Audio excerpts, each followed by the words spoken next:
Hello guys. So இன்னைக்கான வீடியோவில் நம்ம எதை பற்றி பார்க்க போகிறோம் அப்படின்னா, இவ்வளோ நாள் நம்ம ஏஐ வந்து நம்மளை ரீப்ளேஸ் பண்ணிருச்சு, ஏஐ நம்ம ஜாப்பை ரீப்ளேஸ் பண்ணிருச்சு, அதை ரீப்ளேஸ் பண்ணிருச்சு, இதை ரீப்ளேஸ் பண்ணிருச்சு அப்படின்னு சொல்லிட்டு ரொம்பவே நம்ம வந்து வெறுப்பில் இருந்தோம். நம்மளை இப்படி வெறுப்பேற்றின அந்த ஏஐயை ஒரு விஷயம் வந்து ரீப்ளேஸ் பண்ணியிருக்கு. அதை தான் ஓஐ அப்படின்னு நம்ம சொல்கிறோம். இந்த ஓஐ அப்படின்னா என்ன அப்படின்னா, ஆர்கனாய்ட் இன்டெலிஜென்ஸ். இந்த ஆர்கனாய்ட் இன்டெலிஜென்ஸ் தான் என்ன அப்படின்றத தெரிஞ்சுக்கிறதுக்கு முன்னாடி ஃபர்ஸ்ட் நம்ம இன்டெலிஜென்ஸ்னா என்னன்னு தெரிஞ்சுக்கலாம். இன்டெலிஜென்ஸ் அப்படின்றது ஒன்றும் கிடையாது. டிசிஷன் மேக்கிங் ஸ்கில்ல தான் பேசிக்காக இன்டெலிஜென்ஸ் அப்படின்றத நம்ம குறிப்பிடுறோம். ஏன் நம்ம அதை சொல்கிறோம் அப்படின்னா, இப்போ சின்ன வயசுல எலக்ட்ரிக் பாக்ஸ் இருக்குல்ல, நம்ம அதில் போய் டேரெக்டாக கை விட்டுருப்போம் ஃபர்ஸ்ட்லாம். இன்கேஸ் தெரியாமல் விட்டுருப்போம். நம்ம ஒரு மெழுகுவத்தி எடுத்துப்போம், தீக்குச்சி எடுத்துப்போம். அப்படி இருக்கு. நம்ம அதை போய் வந்து டச் பண்ணிட்டோம். டச் பண்ணுறது முன்னாடி நமக்கு தெரியாது அது நல்லதா கெட்டதா, சுடுமா சுடாதா அப்படின்னு சொல்லிட்டு, ஷாக் அடிக்குமா அடிக்காதான்ட்டு. கை வச்சதுக்கு அப்புறம் தான் நம்ம அதை உணர்றோம். அந்த இன்டெலிஜென்ஸ் அப்பதான் நமக்கு கிடைக்குது. அந்த டிசிஷன் மேக்கிங் ஸ்கில் கிடைக்குது. நெக்ஸ்ட் டைம் அங்கே அதில் போகக்கூடாது அப்படின்ற ஒரு டிசிஷன் நம்ம எடுக்கிறோம்ல, தட் இஸ் கால்ட் இன்டெலிஜென்ஸ். இந்த இன்டெலிஜென்ஸ் ரீசெண்டாக ஆர்டிஃபிஷியல் இன்டெலிஜென்ஸ் ரொம்ப பீக்கில் போயிட்டு இருந்தது. ஹியூமனை விட நெக்ஸ்ட் லெவலுக்கு வந்து திங்க் பண்ணணும், நெக்ஸ்ட் லெவலை வந்து அப்கிரேட் பண்ணணும் அப்படின்ற ஒரு கான்செப்டில் தான் ஆர்டிஃபிஷியல் இன்டெலிஜென்ஸை வந்து கிரியேட் பண்ணாங்க.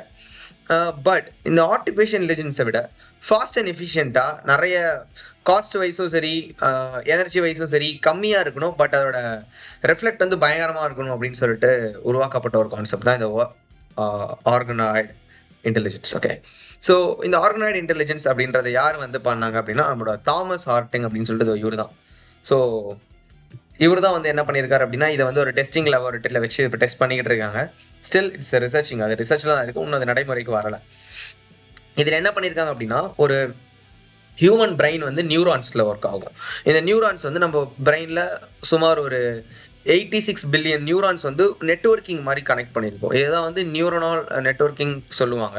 ஸோ அது எல்லாமே கனெக்டிங்கில் இருக்கும். இவர் என்ன பண்ணியிருக்காரு, அதில் இருக்க ஸ்டெம்ஸ் செல்ஸை வந்து எடுத்து ஒரு பர்டிகுலர் எலக்ட்ரான் பேசிஸில் ஒரு இது கொடுத்து, ஒரு எனர்ஜியை கொடுத்து அதை ப்ராசஸ் பண்ண வச்சுருக்காரு. இந்த ஓஐ எந்த மாதிரி ஒர்க் ஆகிருக்குன்றதை ஒரு டெஸ்ட் பண்ணும்போது 70s இருக்கிற ஒரு கேமை வந்து கொடுக்குறாங்க. கேமை கொடுத்து இந்த ஓஏ அதில் கொண்டு போய் உட்கார வச்சு இந்த கேமை வந்து பண்ணுங்க அப்படின்ற மாதிரி அந்த ஓஏக்கு ட்ரெயின் பண்ணுறாங்க. ட்ரெயின் பண்ண உடனே வித்தின் 10 to 15 மினிட்ஸில் அது என்ன பண்ணுதுன்னா, அந்த கேமோட என்டையர் ரூல்ஸை வந்து அது வந்து கற்றுக்குது. இது எப்படின்னா, அவர் எக்ஸ்பெக்ட் பண்ணதை விட அதோட ரிசல்ட் வந்து ரொம்பவே வந்து பயங்கரமாக இருக்குன்றதை வந்து அவர் சொல்கிறாரு. இன்னொரு விஷயம் என்ன அப்படின்னா, இந்த ஓஐக்கு வந்து இப்போ ஃபார் அன் எக்ஸாம்பிள் நம்ம எலக்ட்ரிசிட்டி அப்படின்னு ஒரு எலக்ட்ரிசிட்டி அப்படின்னவும் நம்ம நிறைய ஸ்பெண்ட் பண்ணிக்கிட்டு இருக்கோம். பஞ்ச் ஆஃப் எலக்ட்ரிசிட்டி நம்ம இது வந்து கொடுத்துட்டு இருக்கோம்ல. பட் இந்த ஓஐக்கு நீங்க ஒரு குண்டு பல்ப் எரியக்கூடிய ஒரு எலக்ட்ரிசிட்டி, அந்த அளவு எலக்ட்ரிசிட்டியை மட்டும் நீங்க இதுக்கு கொடுத்தாலே போதும், உங்களோட என்டையரா இந்த ஓஐ வந்து ரன் ஆகுன்றத சொல்றாரு. நெக்ஸ்ட் வாட்டருக்கு வராரு.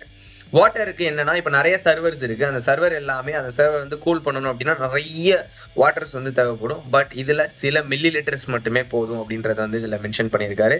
அதே மாதிரி டேட்டான்னும் போது ஒரு மிஷின் அப்படின்னா மில்லியன்ஸ் ஆஃப் டேட்டா வந்து நம்ம பில்லியன்ஸ் ஆஃப் டேட்டாவுமே அதுக்கு நம்ம கொடுத்தே ஆகணும். அப்பதான் அதை வச்சு நமக்கு ஆன்சர்ஸ் அதெல்லாம் கொடுத்துட்டு இருக்கோம். பட் இந்த ஓஐக்கு நீங்க சில டேட்டா, நார்மலான டேட்டாஸ் மட்டுமே கொடுத்தா போதும், அது எஃபிஷியண்டாக ஒர்க் பண்ணும் அப்படின்றத வந்து சொல்றாரு. ஆக்சுவலி ரீப்ளேஸ்ன்றது இது எதில் ப்ராசஸ் பண்றாங்க அப்படின்னா, ஹியூமனோட ப்ரொடக்டிவிட்டி பேசிக்காக அதுதான். ரீப்ளேஸ்ன்றது இப்பயே என்டையராக எதையுமே ரீப்ளேஸ் பண்ணிடலை. இப்போ ஓஐ அப்படியுமே வந்துட்டு பார்த்தீங்கன்னா இப்பயே அழிச்சிருச்சா அப்படின்லாம் கேட்டால் கண்டிப்பாக கிடையாது. அதுவும் ஸ்டில் ஒரு ரிசர்ச்சில் இருக்குது. பீப்புளாக இருக்கக்கூடிய நாம் என்ன அப்சர்வ் பண்ணிக்கணும் இந்த இடத்துல அப்படின்னா, நத்திங், எதுவுமே நம்மளை வந்து ரீப்ளேஸ் பண்ணாது. ஸ்டில் அது ரீப்ளேஸும் பண்ணல.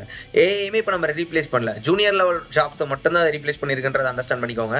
இன்னும் அது டெக்னிக்கல் டேர்முக்கு என்டையராக அதுக்குள்ளார வரவே இல்லை. ஸோ இந்த ஓஏயுமே ரிலீஸ் பண்ணுறதுக்கு முன்னாடி நிறைய எப்படி சொல்கிறது, நிறைய ரெஸ்ட்ரிக்ஷன் வச்சுருப்பாங்க. இது இந்த லெவலில் தான் ஒர்க் பண்ணணும், இந்த லெவலில் தான் இருக்கணும் அப்படின்ற நிறைய ரெஸ்ட்ரிக்ஷன் கண்டிப்பாக வச்சுருப்பாங்க. ஸோ நமக்கு டெக்னாலஜி என்றைக்குமே ஒரு ஆபத்தாக அமையறது இல்லை. நம்ம அதை எந்த அளவுக்கு யூட்டிலைஸ் பண்ணி ஒர்க் பண்ணுறோன்றது தான் இதில் மேட்டரே. ஸோ ஓகேங்களா. ஸோ அதனால் டெக்னாலஜியோட அடாப்ட் ஆக கற்றுக்கலாம். ஸோ இப்போ ஏஐயோட நம்ம அடாப்ட் ஆகிட்டோம் கரெக்டாக. நம்மளோட சால்மன், அதாவது நம்மளோட ஓப்பன் ஏஐ ஃபவுண்டர் கூட இப்போ ரீசெண்டாக ஒன்று விட்டுருக்காரு. அதாவது தண்ணி இருக்கலாம், இப்போ வாட்டர் மோட்டர், அப்புறம் வந்துட்டு எலக்ட்ரிசிட்டிக்கெலாம் மோட்டர் இருக்குல்ல, அந்த மாதிரி நம்ம ஏஐயை வந்து யூஸ் பண்ணுறதுக்கு ஒரு பர்டிகுலர் அளவு வச்சு நம்ம இது பண்ணலான்ற மாதிரி சம்திங் எதோ பேசிகிட்டு இருக்காங்க. ஸோ நம்ம என்ன பண்ணுறோம், ஏஐயோட அடாப்ட் ஆகிறோம் ஓகே. பட் ஏஐயோட அடாப்ட் ஆகிறோம் அப்படின்னாலுமே நம்ம என்ன பண்ணணும், ஏஐயோட அடாப்ட் ஆகி ஒர்க் பண்ணுறோன்றதை தாண்டி ஏஐ என்டையராக ட்ரஸ்ட் பண்ணக்கூடாது. ஸோ பேசிக் லெவல்ல ஒர்க் பண்ணுங்க. ஏஐ கூட அடாப்ட் ஆகுங்க. ஏஐ மட்டுமே பிளைம் பண்ணி ஒர்க் பண்ணாதீங்கன்றது வந்து என்னோட ஒரு அட்வைஸா சொல்றேன். ஸோ அகைன் நம்ம மீட் பண்ணலாம். ஜேஜி கேங்ல வந்து ஜாயின் பண்ணிக்கோங்க. ஸோ இந்த சப்ஸ்கிரைப் பட்டன் கிளிக் பண்ணிட்டு நம்ம சேனலை வந்து சப்போர்ட் பண்ணுங்க. இன்னும் நிறைய இந்த மாதிரி tech related videos on the ஸ்பாட்ல உங்களை ரீச் பண்றதுக்கு ஷேர் பண்ணுங்க, சப்போர்ட் பண்ணுங்க.